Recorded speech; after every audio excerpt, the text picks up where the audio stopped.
हरे कृष्णा। पत्नियां पति की आज्ञा में नहीं रहेंगी। युगांत काल में पुत्र माता पिता की हत्या करेंगे।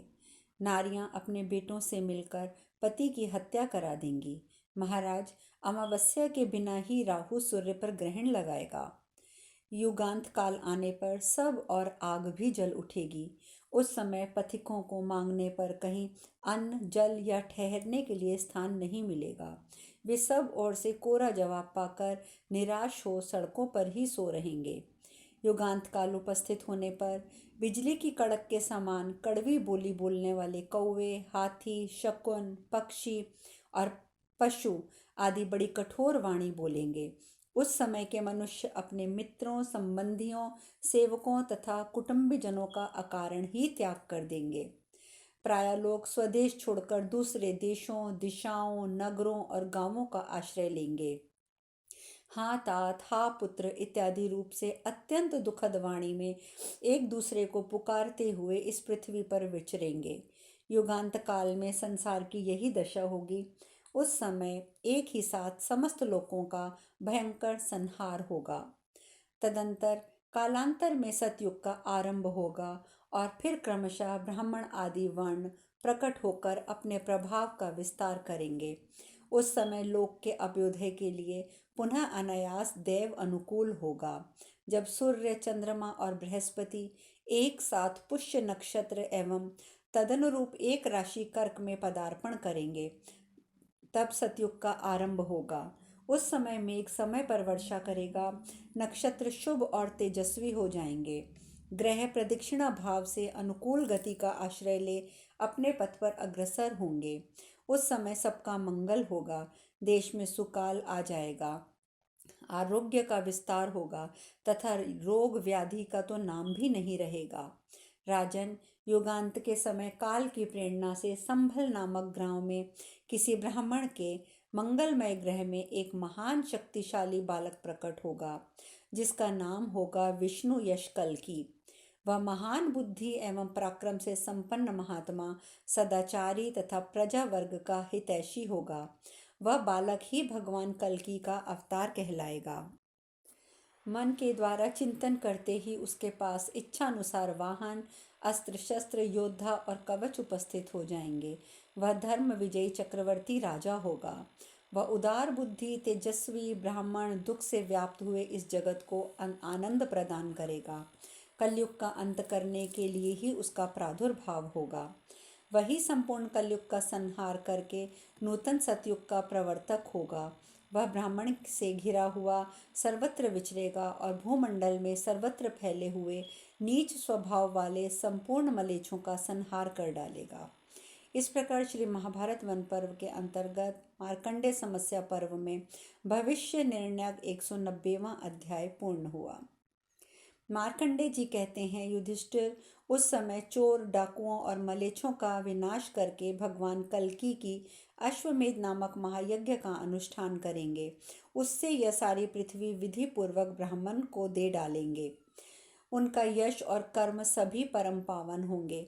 वे ब्रह्मा जी की चलाई हुई मंगलमय मर्यादाओं की स्थापना करके तपस्या के लिए रमणीय वन में प्रवेश करेंगे। फिर इस जगत के निवासी मनुष्य उनके शील स्वभाव का अनुकरण करेंगे। इस प्रकार सतयुग में ब्राह्मणों द्वारा दस्यु दल का विनाश हो जाने पर संसार का मंगल होगा। द्विश्रेष्ठ, कल्की सदा दस्यु वध के में तत्पर रहकर समस्त भूतल पर विचरते रहेंगे और अपने द्वारा जीते हुए देशों में काले मृग, चर्म, शक्ति, त्रिशूल तथा अन्य अस्त्र शस्त्रों की स्थापना करते हुए श्रेष्ठ ब्राह्मणों द्वारा अपनी स्तुति सुनेंगे और स्वयं भी उन ब्राह्मण शिरोमणियों को यथोचित सम्मान देंगे। उस समय चोर और लुटेरे दर्द भरी वाणी में हाय मैया, हाय बप्पा, हाय बेटा इत्यादि कहकर जोर जोर से चित्कार करेंगे और उन सब का भगवान कल की विनाश कर डालेंगे। भारत, दस्युओं के नष्ट हो जाने पर अधर्म का भी नाश हो जाएगा और धर्म की वृद्धि होने लगेगी। इस प्रकार सतयुग आ जाने पर सब मनुष्य सत्य कर्म परायण होंगे। उस युग में नए नए बगीचे लगाए जाएंगे, चैत्य वृक्षों की स्थापना होगी, पोखरों और धर्मशालाओं का निर्माण होगा, भांति भांति की पोखरियां तैयार होंगी, कितने ही देव मंदिर बनेंगे और नाना प्रकार के यज्ञ कर्मों का अनुष्ठान होगा। ब्राह्मण साधु स्वभाव के होंगे, मुनि लोग तपस्या में तत्पर रहेंगे, आश्रम पाखंडियों से रहित होंगे, सारी प्रजा सत्यपरायण होगी, खेतों में बोए जाने वाले सब प्रकार के बीज अच्छी तरह से उगेंगे। राजेंद्र, सभी ऋतुओं में सभी प्रकार के अनाज पैदा होंगे, सब लोग दान व्रत और नियमों में लगे रहेंगे। ब्राह्मण प्रसन्नता पूर्वक जप यज्ञ में तत्पर रहेंगे और धर्म ही उनकी रुचि होगी। क्षत्रिय नरेश धर्म पूर्वक इस पृथ्वी का पालन करेंगे। सतयुग में वैश्य सदा न्याय पूर्वक व्यापार करेंगे। ब्राह्मण यजन याजन अध्ययन अध्यापन दान और प्रतिग्रह इन 6 कर्मों में तत्पर रहेंगे। क्षत्रिय बल पराक्रम में अनुराग रखेंगे। शूद्र ब्राह्मण आदि तीनों वर्णों की सेवा लगे रहेंगे। धर्म का स्वरूप सतयुग में अक्षुण्ण होगा। त्रेता द्वापर तथा कलयुग धर्म की जैसी स्थिति रहेगी उसका वर्णन जिस तुमसे किया जा चुका है। पांडुनंदन, तुम्हें संपूर्ण लोकों की युग संख्या का ज्ञान भी हो चुका है। राजन, ऋषियों द्वारा प्रशंसित आयुर्वायु देव द्वारा वर्णित पुराण की बातों का स्मरण करके मैंने तुमसे यह भूत भविष्य का सारा वृतांत बताया है। इस प्रकार चिरंजीवी होने के कारण मैं संसार के मार्गों का अनेक बार दर्शन और अनुभव किया है, उसका समक्ष वर्णन कर दिया है। धर्म मर्यादा से कभी च्युत न होने वाले युधिष्ठिर, तुम अपने भाइयों सहित मेरी एक बात और सुनो। धर्म विषयक संदेह का निवारण करने के लिए मेरे वचन को ध्यान देकर सुनो। धर्मात्माओं में श्रेष्ठ महाराज, तुम्हें अपने आप को सदा धर्म में लगाए रखना चाहिए, क्योंकि धर्मात्मा मनुष्य इस लोक और परलोक में भी बड़े सुख से रहता है। निष्पाप नरेश, मेरी इस कल्याणमयी वाणी को समझो जिसे मैं अभी तुम्हें सुना रहा हूँ। युधिष्ठिर, तुम्हें कभी किसी ब्राह्मण का तिरस्कार नहीं करना चाहिए, क्योंकि यदि ब्राह्मण कुपित हो जाए और किसी बात की प्रतिज्ञा कर ले तो उस प्रतिज्ञा के अनुसार संपूर्ण लोकों का विनाश हो सकता है। वैशंपायन जी कहते हैं, जन्मेजय, मार्कंडे जी की ये बात सुनकर परम तेजस्वी और बुद्धिमान कुरुकुल रत्न राजा युधिष्ठिर ने यह उत्तम वचन कहा। मुने, प्रजा की रक्षा करते हुए किस धर्म में स्थित रहना चाहिए? मेरा व्यवहार और बर्ताव कैसा हो जिससे मैं कभी स्वधर्म से भी च्युत न होऊं? यह सुनकर मार्कंडे जी ने कहा, राजन, तुम सब प्राणियों पर दया करो, सबके हितैषी बने रहो, सब पर प्रेम भाव रखो, किसी में दोष दृष्टि मत करो। सत्यवादी, कोमल स्वभाव, जितेंद्रिय, प्रजा पालन में तत्पर रहकर धर्म का आचरण करो। अधर्म को दूर से ही त्याग दो और देवताओं और पितरों की आराधना करते रहो। यदि प्रमादवश तुम्हारे द्वारा किसी प्रकार कोई अनुचित व्यवहार हो गया हो तो उसे अच्छी तरह दान से संतुष्ट करके वश में करो। मैं सबका स्वामी हूँ, ऐसे अहंकार को कभी पास भी ना आने दो। तुम अपने को सदा पराधीन समझते रहो। सारी पृथ्वी को जीतकर सदा सानंद और सुखी रहो। तात युधिष्ठिर, मैंने तुम्हें यह जो धर्म बताया है इसका पालन भूतकाल में भी हुआ है और भविष्य काल में भी इसका पालन होना चाहिए। भूत और भविष्य की ऐसी कोई बात नहीं है जो तुम्हें ज्ञात ना हो। अतः इस समय जो यह क्लेश तुम्हें प्राप्त हुआ है उसके लिए हृदय में कोई विचार ना करो। तात, विद्वान पुरुष काल से पीड़ित होने पर भी कभी मोह से नहीं पड़ते। महाबाहो, यह काल संपूर्ण देवताओं को पर भी अपना प्रभाव डालता है। युधिष्ठिर, काल से प्रेरित होकर ही ये सारी प्रजा मोहग्रस्त होती है। अनग, मैंने तुम्हारे सामने जो कुछ कहा है उसमें तुम्हें किसी प्रकार की शंका नहीं होनी चाहिए। मेरे इस वचन में संदेह करने पर तुम्हारे धर्म का लोप होगा। भरत कुलभूषण, तुम कौरवों के प्रख्यात कुल में उत्पन्न हुए हो, अतः मन, वाणी और क्रिया द्वारा इन सब बातों का पालन करो। यह सुनकर युधिष्ठिर महाराज ने कहा, द्विश्रेष्ठ, आपने मुझे जो उपदेश दिया है वह मेरे कानों को मधुर एवं मन को प्रिय लगा है। विभो, मैं आपकी आज्ञा का यत्न पूर्वक पालन करूंगा। ब्राह्मण श्रेष्ठ, मेरे मन में लोभ, भय और ईर्ष्या नहीं है। प्रभो, आपने मेरे लिए जो कहा है उसका पालन मैं अवश्य करूंगा। वैशंपायन जी कहते हैं, राजन, उन परम बुद्धिमान मार्कंडेय जी का वचन सुनकर भगवान श्री कृष्ण सहित पांचों पांडव बहुत प्रसन्न हुए। साथ ही जो श्रेष्ठ ब्राह्मण वहां पधारे थे उन सबको भी बड़ी प्रसन्नता हुई। बुद्धिमान मार्कंडेय जी के मुख से वह मंगलमयी कथा सुनकर पुराणोक्त बातों का ज्ञान हो जाने से सब लोग बड़े ही विस्मित और प्रसन्न हुए। इस प्रकार वन पर्व के अंतर्गत मार्कंडेय समस्या पर्व में युधिष्ठिर के लिए उपदेश विषयक 191वां अध्याय पूर्ण हुआ। वैशंपायन जी आगे कहते हैं, जन्मेजय तदंतर पांडुनंदन युधिष्ठिर ने मुनिवर मार्कंडेय से कहा, भगवान पुनः ब्राह्मणों की महिमा का वर्णन कीजिए। तब मार्कंडेय जी ने कहा, राजन, ब्राह्मणों के इस अद्भुत चरित्र का श्रवण करो। अयोध्यापुरी में इक्ष्वाकु कुल के धुरंधर वीर राजा परीक्षित रहते थे। वे एक दिन शिकार खेलने के लिए गए। उन्होंने एकमात्र अश्व की सहायता से एक हिंसक पशु का पीछा किया। वह पशु उन्हें बहुत दूर हटा ले गया। मार्ग में बड़ी थकावट हुई और वे भूख प्यास से व्याकुल हो गए। उसी समय उन्हें एक और नीले रंग का दूसरा वन दिखाई दिया जो और भी घना था। तत्पश्चात राजा ने उसके भीतर प्रवेश किया।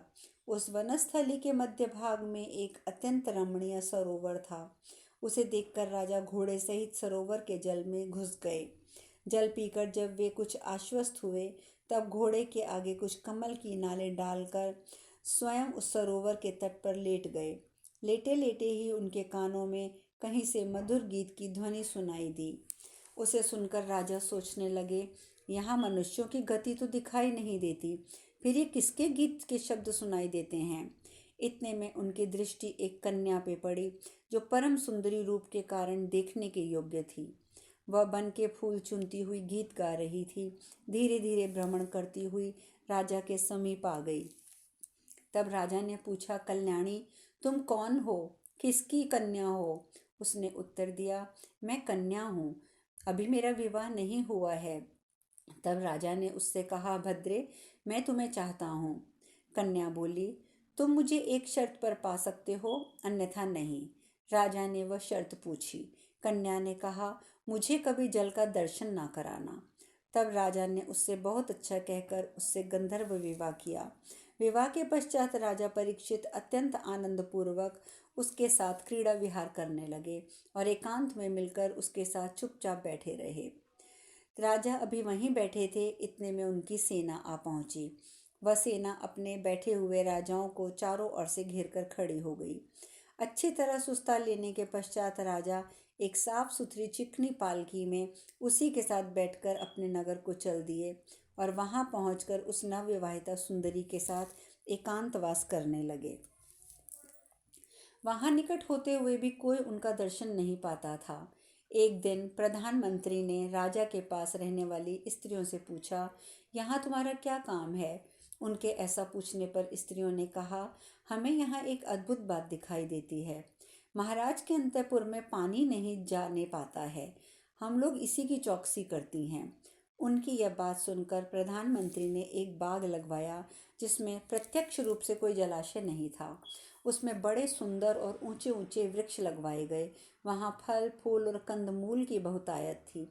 उस उपवन के मध्य भाग में एक किनारे की ओर सुधा के नाम समान स्वच्छ जल से भरी हुई एक बावली भी बनाई गई थी जो मोतियों के जाल से निर्मित थी। उस बावली को लताओं से बाहर से ढक दिया गया था। उस उद्यान के तैयार हो जाने पर मंत्री ने किसी दिन राजा से मिलकर कहा, महाराज, ये वन बहुत सुंदर है, आप इसे भली भांति विहार करें। मंत्री के कहने पर राजा ने उसी नवविवाहिता रानी के साथ उस वन में प्रवेश किया। एक दिन राजा परीक्षित उस रमणीय उद्यान में अपनी उसी प्रियतमा के साथ विहार कर रहे थे। विहार करते करते जब वे थक गए और भूख प्यास से पीड़ित हो गए तब उन्हें वासंती लता के द्वारा एक मनोहर मंडप दिखाई दिया। उस मंडप में प्रिया सहित प्रवेश करके राजा ने सुधा के समान स्वच्छ जल से परिपूर्ण वह बावली देखी। उसे देखकर वे अपनी रानी के साथ उसी के तट पर खड़े हुए। उस समय राजा ने उस रानी से कहा, देवी, सावधानी के साथ इस बावली के जल में उतरो। राजा की ये बात सुनकर उसने बावली में घुसकर गोता लगाया और फिर बाहर नहीं निकली। राजा ने उस राजा ने उस बावली में रानी को बहुत खोजा, परंतु वह दिखाई नहीं दी। तब उन्होंने बावली का सारा जल निकलवा दिया। इसके बाद एक बिल के मुंह पर कोई मेंढक दिख पड़ा। इससे राजा को बड़ा क्रोध आया और उन्होंने आज्ञा दी, सर्वत्र मेंढकों का वध किया जाए। जो मुझसे मिलना चाहे वह मरे हुए मेंढक का ही उपहार लेकर मेरे पास आवे। इस आज्ञा के अनुसार चारों ओर मेंढकों का भयंकर संहार आरंभ हो गया। इससे सब दिशाओं के मेंढकों के मन में भय समा गया। वे डर कर मंडूक राज के पास गए और उनसे सब वृतांत कह सुनाया। तब मंडूक राज तपस्वी का वेश धारण करके राजा के पास गया और निकट पहुंचकर उनसे इस प्रकार बोला, राजन, आप क्रोध के वशीभूत ना हो, हम पर कृपा करें, निरपराध मेंढकों का वध ना कराएं। इस विषय में 2 श्लोक भी प्रसिद्ध हैं। अच्युत, आप मेंढकों को मारने की इच्छा ना करें, अपने क्रोध को रोकें, क्योंकि अविवेक से काम लेने वाले मनुष्य के धन की वृद्धि नहीं होती है, उल्टा धन नष्ट हो जाता है। प्रतिज्ञा करें कि इन मेंढकों को पाकर आप क्रोध नहीं करेंगे। यह अधर्म करने से आपको क्या लाभ है? मांडुकों की हत्या से आपको क्या मिलेगा? राजा का हृदय अपनी प्यारी रानी के विनाश के शोक से दग्ध हो रहा था। उन्होंने उपयुक्त बातें कहने वाले मंडूक राज से कहा, मैं क्षमा नहीं कर सकता, इन मेंढकों को अवश्य मारूंगा। इन दुरात्माओं ने मेरी प्रतिमा को खा लिया है, अतः ये मेंढक मेरे लिए सर्वथा वध्य हैं।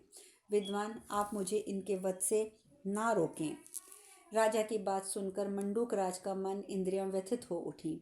वह बोला, महाराज प्रसन्न हो जाइए, मेरा नाम आयु है, मैं मेंढकों का राजा हूँ।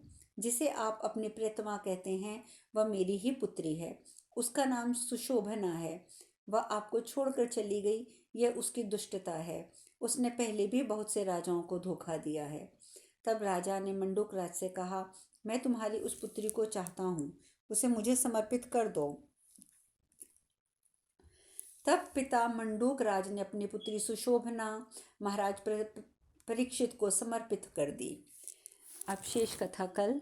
हरे कृष्णा, हरे कृष्णा, हरे कृष्णा।